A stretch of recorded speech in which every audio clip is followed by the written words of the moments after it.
से मदद फराहम करने के लिए इसे आप क्या करेंगे? देखिए साहब, मैं पहले कह देता हूँ ये बात कि कोई भी मजहबी आदमी कोई जमात की तायद या मुखालिफत में यहाँ पर नहीं बैठा है।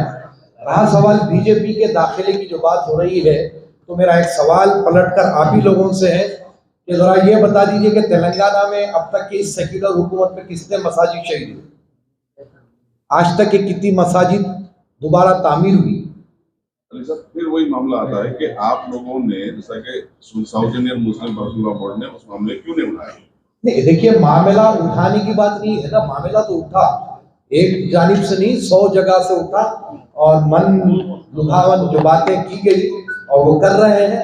अब मैं आपको और मजीद क्या कहूँ कि बिलखुसूस शहर हैदराबाद के मामले में हम इसलिए भी सुकूत इख्तियार करते हैं, यहाँ पर एक नुमाइंदा जमात है जो कि नुमाइंदगी करती है।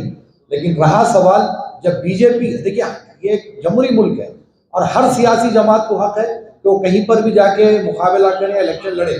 जिस तरीके से दूसरी जमातें दूसरी रियासतों में जाकर के इलेक्शन लड़ती है, तो वो भी आएगी, लड़ेगी, अपनी बात रखेगी। लेकिन हम मुसलमान ये चाहते हैं कि मुत्तहिद होते हुए कोई एक जमात के साथ जाए ताकि हमारे मसाइल हल हो सके।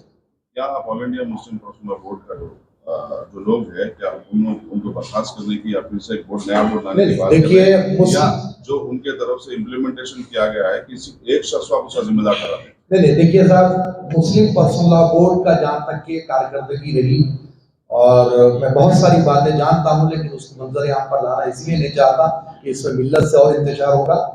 लेकिन मुस्लिम पर्सनल लॉ बोर्ड की जो कारकर्दगी पिछले 8-10 साल में रही है, वो उस पर बहुत बड़ा सवालिया निशान है। उस कारकर्दगी में सुधार लाना चाहिए और सब में पहली बात, हर बात को अदलिया पर छोड़ना, ये मैं नहीं समझता। कुछ बातें ऐसी हैं जो हमें सुलह हुदैबिया एक बहुत बड़ा हमारे सामने सरकार मदीना ने मिसाल दी है, मिसाल रखी है, तो सुलह की भी गुंजाइश हमारे पास है। तो हर काम अदलिया से नहीं, हर दो समुदाय के लोग बैठे, मिल बैठकर बात करें ताकि इस देश में गंगा जमुनी तहजीब भी बाकी रहे, नफरत की खाई भी कम हो जाए और दोनों मज़ाहिब के लोगों के मसाइल भी हल हो जाए। हमारा सिटी केरला के कालीकट डिस्ट्रिक्ट में जो वायनाड घाट के नीचे 125 एकड़ में बनाए हुए एक टाउनशिप के जैसे एजुकेशन सिटी है। नोएडा सिटी के मदर इंस्टीट्यूशन जो है जामिया मरकज़ सक़ाफ़त सुन्निया, वो हमारे इंडिया के ग्रांड मुफ्ती शेख अबू बकर साहब क़िबला उनके सरपरस्त में बनाए हुए जामिया मदरसा सकाफत सिंधिया, अल्हम्दुलिल्लाह वो गोल्डन जुबली बनने वाले हैं इंशाअल्लाह। उसके एक एक्सटेंशन है मरकज़ नोडा सिटी जामिया मरकज़ सकाफत सिंधिया के मातहत अल्हम्दुलिल्लाह पूरे इंडिया में तकरीबन 50,000 के करीब बच्चे डिफरेंट स्कीम में एजुकेशन पा रहे हैं। नोडा सिटी अल्हम्दुलिल्लाह एक ऐसी सिटी है, इसमें मेडिकल कॉलेज है, लॉ कॉलेज है, शरीयत कॉलेज है, स्कूल्स हैं और हॉस्पिटल भी है। अल्हम्दुलिल्लाह मरकज़ के मातहत स्कूल्स है, ऑर्फनेज है, शरीयत कॉलेज है। ऐसे सोसाइटी के लिए जो ज़रूरियात है उसके ऊपर काम करने वाले भी ऑर्गेनाइजेशन है अल्हम्दुलिल्लाह। बाकी ज़्यादा डिटेल्स आपको इंशाअल्लाह वेबसाइट में मिल जाएंगे। अभी टाइम बहुत कम है, इसलिए मैं इधर ख़त्म करता हूँ। आपको सबको मैं ख़ास दावत देना चाहता हूँ, खास करके हमारे साथ को सब लोग आइए इंशाअल्लाह। मौलाना हमारा जनाब राशिद शरीफ साहब से कई मरतबा आए हैं, मुलाकात भी हुई है अल्हम्दुलिल्लाह। आप सबको मैं खास करके इनवाइट करता हूँ इंशाअल्लाह। शुक्रिया ये मौका देने के लिए, शुक्रिया अदा करता हूँ। जज़ाकुमुल्लाह खैर। क्या करेगा वो बोलिए। शराई जो मेरे आजू बाजू लोग बैठे आपकी हैं, नाराजगी देखिए आप नहीं नाराजगी 2014 से तेलंगाना जब से बना, जब से आप टीआरएस पार्टी में हैं, पब्लिक के जो सवालात थे वो आप कर दिया, जी क्योंकि जिम्मेदारी तो आपकी भी थी, आप भी पार्टी में थे, आप एमपी से जो इलेक्शन आप एमपी के लिए लड़े हुए थे आप ऑलरेडी।